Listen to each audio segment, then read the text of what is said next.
Hello, everybody, and thank you for tuning into the Liberty Report. With me is Daniel McAdams, our co-host. Daniel, good to see you today. How are you this morning, Dr. Paul? I'm doing well. Good, doing good, well. yeah. Ready to talk about maybe a little bit about coronavirus, maybe something optimistic about that. But there's something that is a real challenge because it's just beginning to blossom. This is another stage of the enemy, which is the authoritarians and the radical left taking over. And that has to do with how lives can be destroyed, not by the government coming in and arresting them, not even being officially charged with anything, but being charged with some vicious crime, some racial crime or some sexual crime that has no merit and no chance to defend. And the administrators, whether it's in a university or a business group, they just roll over. And no matter how long the employee has proven himself, and no matter how independent he is, and he may just lose his job. It's the intimidation, and it's such a frustrating thing because it's the intimidation. It makes it so difficult to defend oneself, and the more you defend oneself, the more they can come in and pile in. So they've there's so many examples of doing this. We'll talk about a few of those today. How the people just lose their jobs. It's something that is very serious for the person that's suffering from this. But I think that the whole thing is what they resent is because they're authoritarians. They resent the possibility that you can have culture that is totally voluntary, without intimidation, and without the force, because it comes up.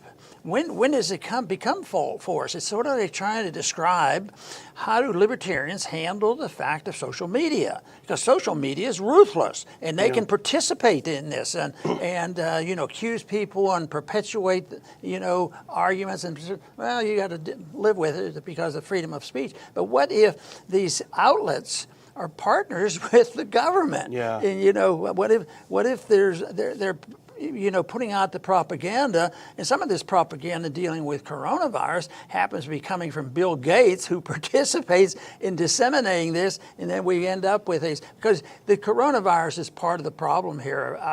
I have felt it, others do, because you feel like the people you don't want to have to take on are the average people who have been frightened to death, and there's fear, and they have responded by making their little kids wear masks up, so ridicule of them isn't going to help, but trying to get a little bit of ridicule of the people who are perpetuating this. And I hope we can find a couple examples of that today where they don't always win. Yeah. But it is a problem, and I think of Pat Buchanan when he talked early on about the cultural wars. Yeah. And of course, these have been known in the Soviet system. I always assumed in the Soviet systems and the communist system, they start with guns and armies and all, but eventually they just deal with culture. They deal with jobs, intimidation, and giving somebody a bad reputation. But the problem comes is where the bad reputation has been concocted.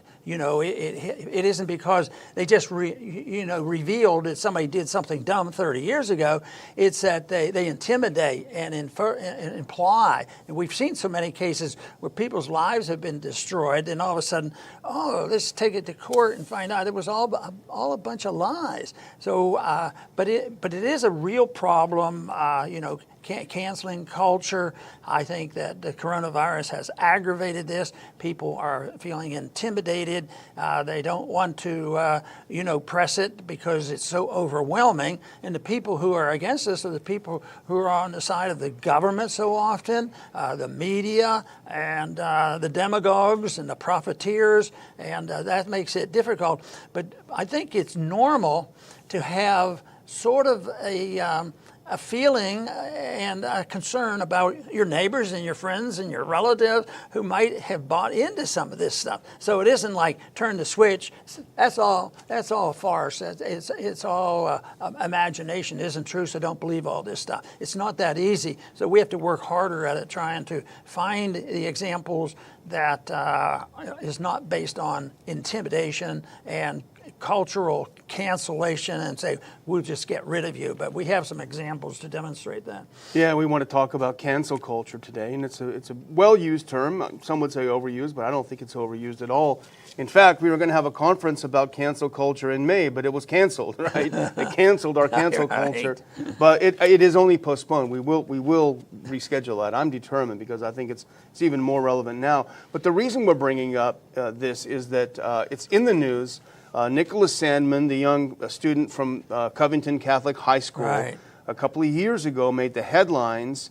The media wanted to destroy him for a completely misrepresented thing, but this is what cancel culture is all about. And we started seeing it's been around for a while, but it's progressing rapidly. It started out just, hey, we want to block speakers from campus that we don't want to get triggered, we don't get offended. So usually it was conservative speakers, outside the mainstream speakers. They would just get them canceled. But then it progressed very rapidly. It was doxing people who said things or may have had bad ideas. That's revealing personal information about someone that can be used against them. And then it was getting people fired from jobs, and they're still doing a lot of that. Using force to get them to self-censor.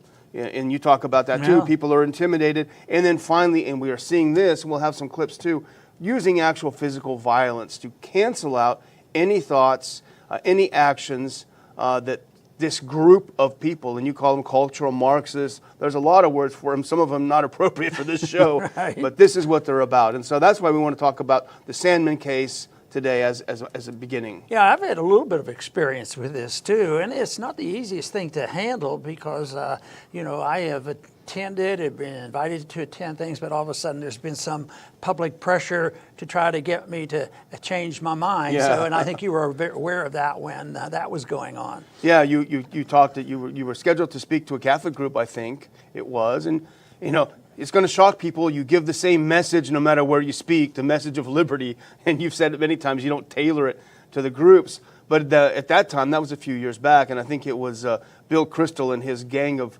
culture cancelers at the Weekly Standard who wanted to force you to back down and not give the speech, and of course you did, and it was successful. The irony of this is that I know Bill Kristol, I know what he was up to, but it still has an effect. Yeah, you say, you worry. I wonder if he has some truth to this. Yeah. Maybe this group is just not just an average Catholic group. Yeah. And it turned out it wasn't an average Catholic group. It was high quality. It was elderly people. They were conservative Catholics. And because I had they developed a little bit of concern for me. I wonder what they're like, because boy, if they're like what Bill Kristol says they are, these people are bad people. They're going to start world. But they had me there when I talked to the leader. The main reason, because I'm not a Catholic, I wouldn't be known in Catholic circles, but what brought us together was the anti-war position. So it was, still the Mideast wars going on, Iraq and all, and that's why he wanted me there. So the most pleasant thing was they were an elderly group, more so than not, but it was a large group, and I said they were the nicest people. It was, and they were so friendly and charitable, and I thought, what a difference! Why would somebody go to so much trouble? I don't think they were attacking the Catholics as much as they were trying to create a situation where I would be hurt. Intimidated. They wanted to destroy my message, is what it was. Yeah. So I agonized a little bit over this. Maybe I need to check on this, but I was so glad that I went after it was all over. I think you got some good advice from Lou Rockwell.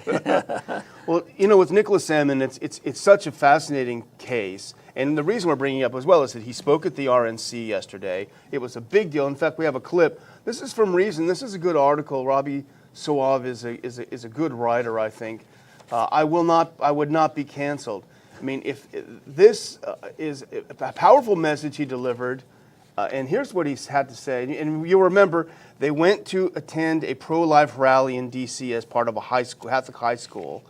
And when they were walking around viewing the monuments, they started getting intimidated by a fringe group, a fringe black nationalist group who were screaming really bad obscenities at these kids. And then this fellow came up, started beating a drum in their face, and they just stood there. They didn't do anything, and that was interpreted as him attacking actually the person who was attacking him. long story short, the media glommed on. He sued the media for the terrible things they said about him, and he won, and now he's got a bunch of money. But here's what he said yesterday. I learned what happened to me had a name. It was called being canceled, as in annulled, as in revoked, as in made void. Canceling is what is happening to people around this country who refuse to be silenced by the far left. Many are being fired, humiliated, or even threatened, and often the media is a willing participant. You know, the person that he was sort of having the confrontation, of course, there wasn't really a confrontation. Nicholas just stood there and looked at this fake Indian. Yeah. No, he was a real Indian. This was more than a fake Indian, but his reputation was just an antagonizer. Yeah. He just went out and did things like this. He no more represented Indian values at all. But I think that's a great story, and it means that there's a time to really fight and take them to court, because I imagine this must drive the far left nuts to see that they made this young kid a millionaire just by being honest about it on a position that he firmly held. And so that's a side of being on the right and getting some benefits from it. So I like this story. And you remember at the time, let's look at the next clip if we can. This was basically the sentiment of the media. This was a CNN presenter at the time, Reza Aslan. He said, honest question, have you ever seen a more punchable face than this kid's? Okay. I mean, it was many people in his position in the media agreed with him and said the same thing. They really wanted to violently attack this kid who was just standing there. And it was pretty amazing, but that's not the only story of it, you know, and there's so many of them. I've just picked one out of the blue. I mean, if you Google it, you can see tons of them. Let's look at the next clip. This is from a principal in Vermont who was fired because basically what he did is say, all lives matter. He says, well, I understand the urgency to feel compelled to advocate for black lives. What about our fellow law enforcement? What about all others who advocate for and demand equality for all? And for that, he was canceled. And there's even someone closer to home, almost literally, who himself was canceled yesterday, in a way. And let's look at the next clip. A certain senator from Kentucky was speaking at the RNC convention. We have that next. And here's what he had to say. When he started talking this way, he said, I fear Biden will choose war again. He supported the war in Serbia, Libya, Syria. Joe Biden will continue to spill our blood and treasure. He said this at the RNC. And when he started talking about anti-war, both CNN and Fox cut away to something else very quickly. So they're both in it together, the so-called Fox and CNN, to cancel any talk of anti-war. I wonder, who said that? That was Rand Paul from Kentucky. Is that right? I wonder if he's going to be sued by the left for a libel. I bet they don't dare do that, because I'll bet you everything he said was true. Yeah. But there's something went on just recently in North Carolina, like a forced university. Where was it? With the veterans. The veterans have been meeting there for decades. Yeah, Sons of Confederate Veterans. Yeah. It's a historic group. Sounds like a terrible group of people. But it was probably, I guess if you wanted to, you say, well, the Catholics are a bunch of bad people, and then you go back 600 years and find out something was really bad. Yeah. But no, they've been meeting. And even the people who host them said they were wonderful clients, and there was never a problem. And finally, the intimidation was so great, they got canceled. So that's a lot of pressure they put on it, and you don't even have the police coming in and doing it. That is a subtleness that is really, really dangerous. So I've often talked about the kind of government we have depends on the prevailing attitude about the people. So when the prevailing attitude of the people is to go along to get along and never say boo, that's what you're going to get, and they won't even have to bother changing the laws. But when people stand up, all of a sudden, sometimes we have victory. So though we condemn sometimes groups of people for participating, when we look at the justice system and sometimes the police, you just can't put them all together, because there are good people out there, and they too feel the intimidation. Can you imagine an honest person being a policeman in this day and age and not getting into the theoretical part of what he's doing, how he must feel? I mean, can you believe that some of them are actually even quitting, because it's just overwhelming when the political system collapses. In the political system, the mayors and the county commissioners all become part of the criminals. And I can see and understand that. So they're intimidated by a prevailing attitude. And but it's hard to believe. I think it's exposure they have, because I don't believe the prevailing attitude endorses what the Black Lives Matter and the violence, tearing up the cities and burning the cities. Matter of fact, I think politically, there's still enough Americans left to say, hey, there's a limit here. Yes, the police, they do dumb things and there are problems here, but they're not at the point where they think that, oh, okay, what we need to do is defund the police and let the hoodlums do whatever they want, which is an absolute violation of all property rights. Libertarians have an inclination that the police abuse is a problem because of the drug war and different things that have gone on. But to walk away and deny that there's not a property rights issue here, when you think of, it was last night in Wisconsin. Yeah. Many stores burned down again, and nobody's going to take care of them and fix them up. Oh yeah, they're going to get a grant. No, that's not going to happen. It could be years and years before some of the repairs are accomplished. It was sickening. I don't know if you saw the clip, but there was a large parking lot. I think it was a car repair place. Dozens and dozens of cars there. The Black Lives Matter in Wisconsin went and smashed every single car to shreds, just methodically smashing every private person's car. And it was sick. But the funny thing about the rioters in Wisconsin, right? These are the defund the police, get rid of the police. Well, they attacked a guy with a gun and he shot back and shot one of them. The first thing they all started yelling is, call 911, right? So it's pretty ironic. But, I really think, why Trump will win is because embracing someone like this kid saying you're not going to cancel me versus the Democrat convention where they're basically praising these rioters. We've seen this movie before, 1968 with Nixon. If you're the party of law and order, regardless of whether you really are, I just think it's a successful thing. But speaking of the Black Lives Matter, here's Washington, D.C. Here's what happened if you go out to dinner in Washington, D.C., and a mob comes up to you and demands that you raise your fist in solidarity with Black Lives Matter. Let's just play about 10, 15 seconds of this clip, as long as the sound is off.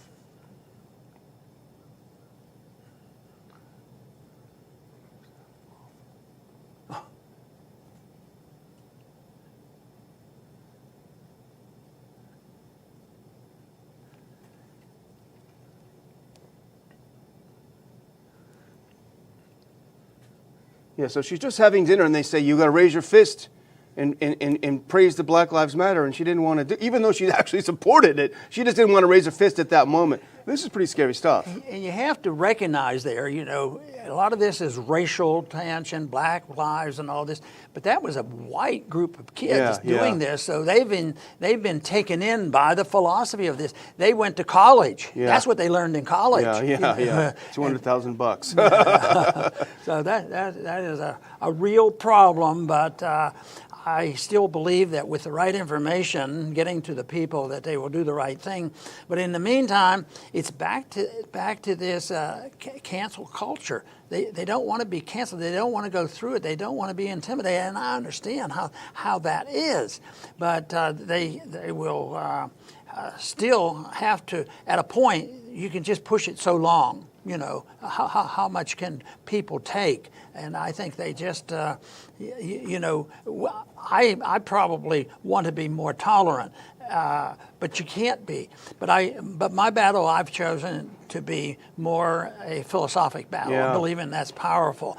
But standing up to these people, either with a weapon or whatever, if they're the ones that are doing the violating, if they are the aggressors and committing the violence and burning down buildings, one of the most natural, fundamental right is to defend your life. If you couldn't defend yourself against somebody coming up and stalking you, I recall seeing a picture not too long ago where one of the I guess tests to find out if you belong to the gang is you got to knock somebody out. Yeah, Remember seeing this I thing? remember that, yeah. This guy's walking down there, a little old lady.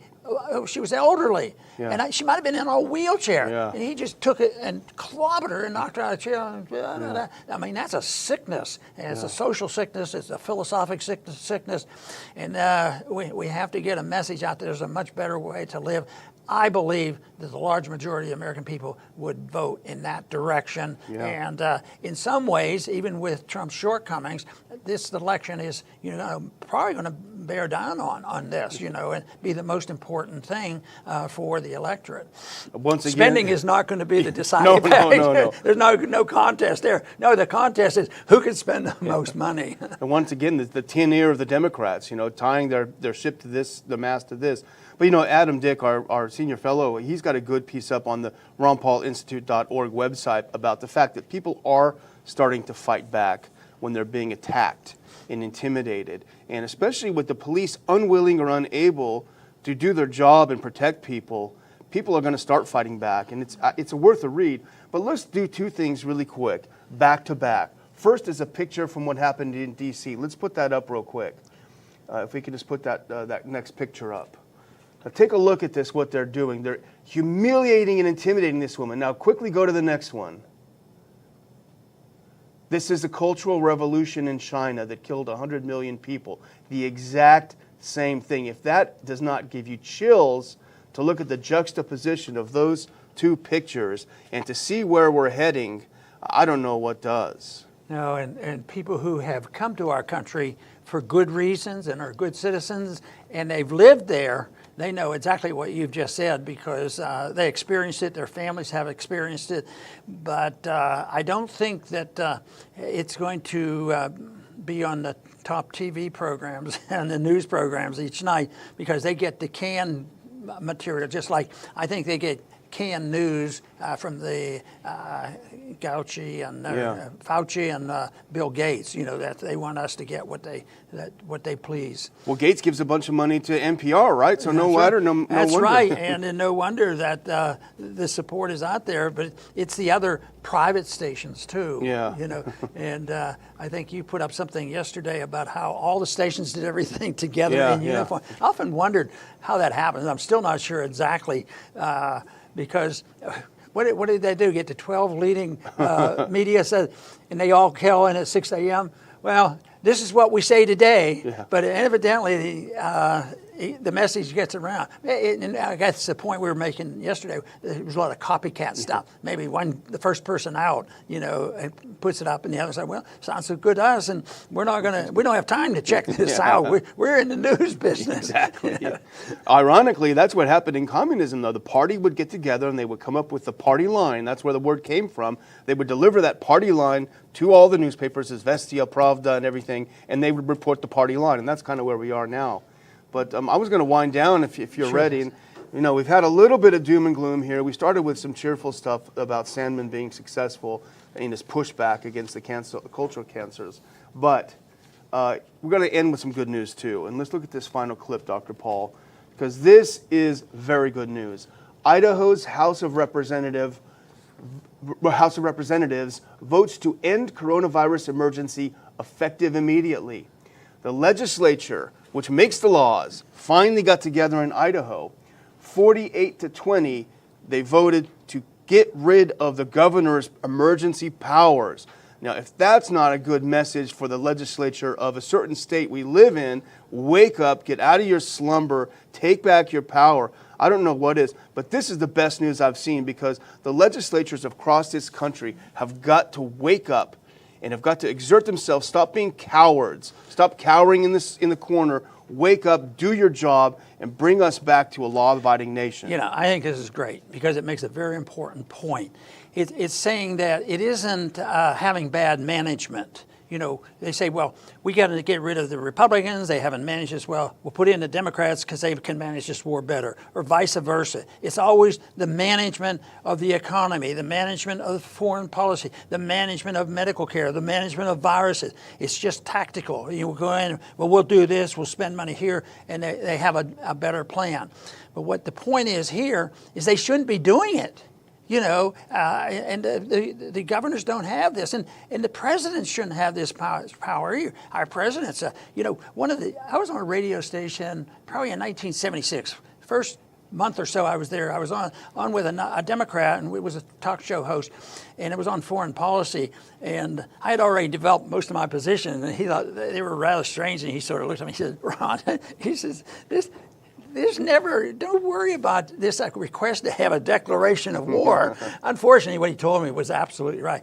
He says, they'll never declare war again. We don't need it anymore. And of course, with the statement of Henry Hyde one time to me, oh, that idea of declaring wars, that's anachronistic. You don't do that. But so we don't have, the law and order. So, but if we can deny the power, and we must do it, even though you say, well, somebody else is going to move in and do it, you can make a prohibition. Think of how many prohibitions there are in the Constitution. That's what it's all about. But they still go and do it anyway. So there's the words that are there that they can hide behind and use and abuse. And there's also the morality of doing the right thing. And if they shouldn't be doing it, no matter what the law says. But executive orders, I think I agree with you. This is a great point, and there's some very good libertarian minds in Idaho.